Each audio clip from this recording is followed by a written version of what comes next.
Ganga expressway को बिजनौर जिले से जोड़ने की मांग को लेकर मंगलवार को व्यापारी एकता परिषद के पदाधिकारियों और कार्यकर्ताओं ने कलेक्ट्रेट परिसर में एक दिवसीय धरना प्रदर्शन किया।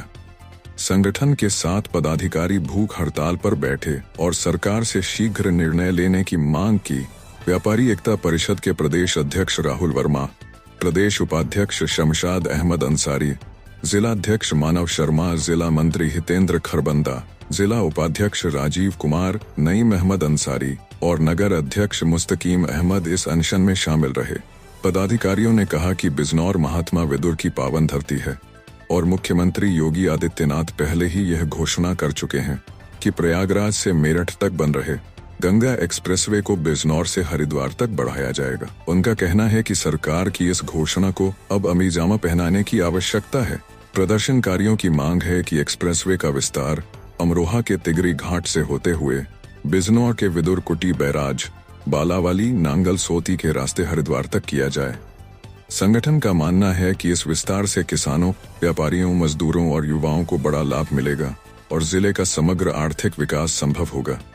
प्रदेश अध्यक्ष राहुल वर्मा ने चेतावनी दी, यदि हमारी मांगों पर जल्द विचार नहीं किया गया तो आंदोलन को आगे बढ़ाया जाएगा। आवश्यकता पड़ी तो जिले के सभी संगठनों के साथ लखनऊ कूच किया जाएगा। बिजनौर से ग्रुप 5 न्यूज के लिए शकील अहमद की रिपोर्ट।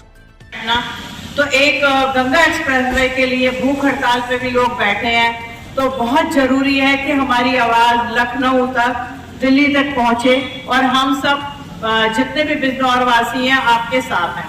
और मैंने कहा जो साथ में नहीं आ रहे हैं ये उनका दुर्भाग्य है, बाद में पछताने से कुछ नहीं होगा। यही होता है कि कागजों में, योजनाओं में बिजनौर का नाम होता है और जब वो धरातल पर उतरता है तो बिजनौर पता नहीं कहाँ गायब कर दिया जाता है। तो यहाँ के जो नेता लोग हैं उनका भी ये दायित्व बनता है कि ये बात को शिद्दत से उठाएं, वरना क्या फायदा, हम आपको वोट दे रहे हैं, हम आपको प्रतिनिधि अपना चुन रहे हैं और फिर भी दुर्भाग्यवश जनता को मैदान में उतरना पड़ता है समर्थन के लिए। तो जितने भी नेतागण हैं यहाँ के बिजनौर के, उन सबसे भी मेरी गुजारिश है कि जो है यहाँ पर आए और अपना समर्थन दें और तभी आपका जनप्रतिनिधि आप तभी कहलाओगे। और जायज मांग है, कोई नाजायज मांग नहीं है। गंगा एक्सप्रेसवे यहाँ से बन गया तो सोचिए आप कितना अधिक हमारा ही, हम सबका फायदा होगा।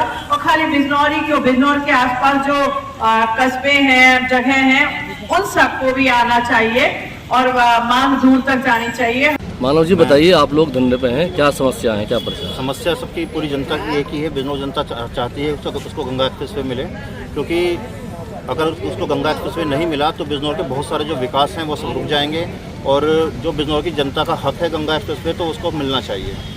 और मैं पूरी जनता से आपके माध्यम से अपील करना चाहता हूं कि पूरी जनता को इस समय बिजनौर को एकजुट होना चाहिए और गंगा एक्सप्रेसवे के लिए मिलजुल के मांग उठानी चाहिए। जब हमारी मांग माननीय योगी आदित्यनाथ तक पहुंचे और पूरे जनप्रतिनिधि जो बिजनौर से जुड़े हुए हैं, जो बिजनौर के जनप्रतिनिधि हैं, वो इसको सुने, जनता के बात को समझें और गंगा एक्सप्रेसवे के लिए हमारे साथ खड़े कंधे से कंधे मिलाकर। क्या आप मानते हैं जो आंदोलन पहले भी चला था गंगा एक्सप्रेस के लिए, तो वो स्पीड नहीं पकड़ पाया, गति नहीं पकड़ पाया? वो स्पीड इसलिए नहीं पकड़ पाया क्योंकि माननीय योगी जी ने, माननीय हमारे मुख्यमंत्री जी ने, योगी जी ने आश्वासन दिया था कि गंगा एक्सप्रेसवे बिजनौर से होकर निकलेगा। तो बिजनौर की जनता कहीं ना कहीं को शांति मिली थी कि हाँ, माननीय मुख्यमंत्री जी ने कहा है तो यहाँ से निकलेगा, तो इसलिए थोड़ी सी बिजनौर की जनता हल्का सा शांत हो गई थी। लेकिन जब ये मुद्दा उठ रहा है तो अब ये मुद्दा जोर शोर से उठेगा और उसको पकड़ेंगे और गंगा एक्सप्रेसवे लेकर रहेंगे। व्यापारी एकता परिषद आज आप धरने पे हैं, क्या मुद्दे हैं आप लोगों? गंगा एक्सप्रेसवे के मुद्दे पर बिजनौर मांगे गंगा एक्सप्रेसवे। माननीय मुख्यमंत्री योगी आदित्यनाथ ने सदन में हम लोगों से, बिजनौर की जनता से वादा किया था कि गंगा एक्सप्रेसवे बिजनौर से जाएगा, लेकिन अब दुर्भाग्यपूर्ण हमें पता चला है कि गंगा एक्सप्रेसवे बिजनौर से नहीं जा रहा। तो आज हम 7 लोगों का प्रतिनिधिमंडल व्यापारी एकता परिषद के तमाम पदाधिकारी एक दिन की भूख हड़ताल पर बैठे हैं। खाना पीना पानी हम कुछ नहीं लेंगे और जब तक ये, आज हमारा ये शुरुआत है, अगर आगे जरूरत पड़ेगी तो हम पूरी तरीके से आमरण अनशन पर भी कलेक्ट्रेट में बैठेंगे। कारण क्या है, क्यों? कारण हमें गंगा एक्सप्रेस चाहिए, बिजनौर की जनता को गंगा एक्सप्रेस में चाहिए। जो जनप्रतिनिधि इस पर मौन हुए हैं उनको जगाने का काम हम करना चाहते हैं और इस सरकार को बताना चाहते हैं कि बिजनौर से ही गंगा एक्सप्रेस वे निकलेगी, क्योंकि गंगा का नाम ही बिजनौर है, बिजनौर का नाम गंगा, गंगा का नाम बिजनौर, और जब इसका नाम ही गंगा एक्सप्रेस वे है तो यहाँ से क्यों नहीं निकल रही? नहीं, आपने अभी एक बात कही, जनप्रतिनिधि इधर ध्यान नहीं दे रहे, तो उसका जनप्रतिनिधि ध्यान नहीं, इसका कारण क्या है? तो वही जनप्रतिनिधि बता सकते हैं ना। अगर जनप्रतिनिधि ध्यान देते तो बिजनौर से गंगा एक्सप्रेस वे क्यों जाता? जब मुजफ्फरनगर के लोग अपने क्षेत्र में लेकर जा रहे हैं तो इसका मतलब तो यह है कि बिजनौर के नेता जनप्रतिनिधि मतलब मौन है। अगर वो मौन ना होते तो ये बिजनौर से निकलता।